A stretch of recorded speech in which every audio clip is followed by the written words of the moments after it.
रांची जिले के गोमिया प्रखंड में जंगली हाथियों का उत्पात लगातार जानलेवा साबित हो रहा है। ताजा मामला महुआटांड़ थाना क्षेत्र के गांगपुर गांव का है, जहां शुक्रवार देर रात हाथियों का एक झुंड अचानक बस्ती में घुस आया और एक घर पर हमला बोल दिया।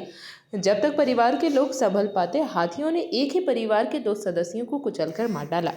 मामले में परिवार के 3 अन्य सदस्य गंभीर रूप से घायल हो गए। सभी घायलों को आनन फानन में नजदीकी अस्पताल ले जाया गया, जहां उनकी हालत चिंताजनक बनी हुई है। ग्रामीणों के अनुसार यह कोई पहली घटना नहीं है।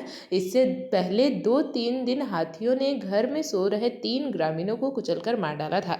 बीते 3 दिनों के भीतर हाथी हमलों में अब तक 5 लोगों की जान जा चुकी है, जिससे पूरे इलाके में दहशत का माहौल है। शुक्रवार रात हुए मामले में कुछ 7 लोग हाथियों की चपेट में आए, जिससे 2 की मौके पर ही मौत हो गई, जबकि 5 गंभीर रूप से घायल और बेहतर इलाज के लिए रांची के रिम्स अस्पताल में रेफर किया गया। मंत्री और विधायक ने जायजा लिया। घटना की सूचना मिलते ही स्थानीय विधायक सह मंत्री योगेंद्र प्रसाद और स्वास्थ्य मंत्री डॉक्टर इरफान अंसारी रिम्स पहुंचे और घायलों से मुलाकात की। उन्होंने परिजनों को बेहतर इलाज का भरोसा दिलाया तथा रिम्स अधीक्षक डॉक्टर हरेंद्र बिरुआ को समुचित चिकित्सा सुविधा उपलब्ध कराने का निर्देश दिया। मुख्यमंत्री जी ने हम लोगों को कहा कि आप दोनों जाओ और इमीडिएट देखो और क्या बेहतर कर सकते हैं। तो पूरी टीम यहाँ लगी है, घायलों का इलाज अच्छी तरह से चल रहा है। जो लोग एडमिट है वो खतरे से बाहर है, घबराने की बात नहीं है। और टीम आप देख सकते हैं कि हम लोग लगे हुए हैं, फाइटिंग कर रहे हैं और मैं कह सकता हूँ कि अभी एडमिट है, वो खतरे से बाहर है। दूसरी बात ये कि हाथी को झुंड से हम लोग काफी परेशान है, न केवल इनके विधानसभा क्षेत्र, हमारी विधानसभा क्षेत्र में भी ये हाथी वहाँ जाएगा, वहाँ लोग देता है। डिबेट में हम लोग से मेरी बात की कि आखिर इसकी वैकल्पिक व्यवस्था क्या है। हाथी आए दिन लोगों को मार रहा है, जान जा रही है, बच्चों की जान जा रही है, जान से बड़ी कीमत तो कुछ नहीं हो सकता। तो इस पर हम लोग वैकल्पिक व्यवस्था हम लोग बताया कि हम लोग वैक्सीनेशन कराकर जो हाथी है उसको हम लोग यहाँ से इलाज भेजेंगे। ये बहुत जरूरी भी है कि आगे इस तरह की घटना ना हो, जान माल नुकसान ना हो, इस दिशा में हम लोग कार्रवाई।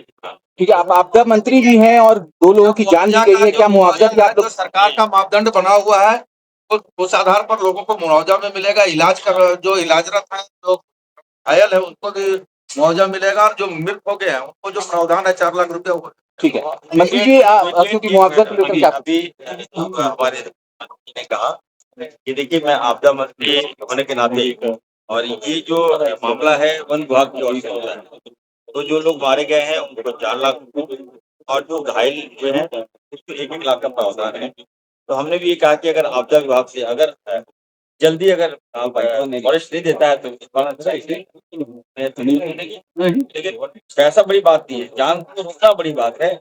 और हमारी सरकार का एक ही लक्ष्य है, तो किसी की जान इस इलाज में नहीं जाए। ठीक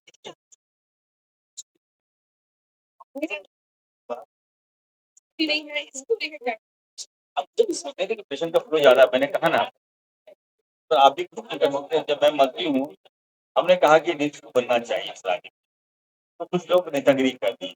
अब बताइए किस हालत का हमारा बैठ कर ऑक्सीजन हम लोग दिलवा रहे हैं और आए दिन ये लोग कभी भी, मैंने कहा कि आप एक्सरसाइज कीजिए, लेकिन सुझाव तो दीजिए। आपने जमीन नहीं दिया हमें, अभी बताना बहुत जरूरी है। पेशेंट कितना है बताइए, सारे डॉक्टर से लगे आप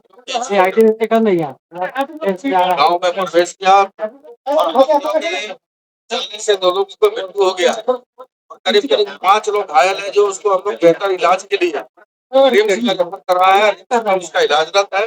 अभी हम लोग बेहतर स्वास्थ्य के लिए और बेहतर इलाज कैसे हो उसके लिए माननीय मंत्री स्वास्थ्य मंत्री इरफान अंसारी जी और मैं खुद पहुंचा हूँ यहाँ पर रिम्स में, और वो हम लोग साहब भी है, उसको बेहतर इलाज कैसे हो और जल्द से जल्द उसकी स्वास्थ्य कैसे हो, इसके लिए हमने डॉक्टरों को निर्देश दिया है। सुप्रिंटेंडेंट साहब भी है।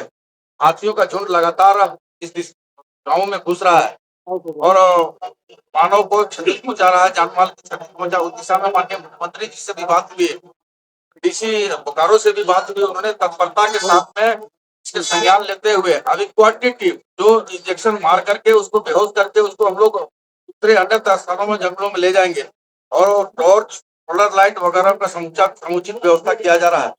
और चूंकि हाथी है, जंगल में कब किधर पलायन करता है उसकी रोकथाम के लिए हम लोग आवश्यक कदम भी उठा रहे हैं। ठीक है। ये पहली घटना क्या है? नहीं, देखिए हाथियों का प्रकोप लगातार बढ़ता चला जा रहा है, उसके कई कारण है। जेपी भारत लाइव, भारत की बात जेपी के साथ। वीडियो को लाइक करें, शेयर करें और चैनल को सब्सक्राइब करें।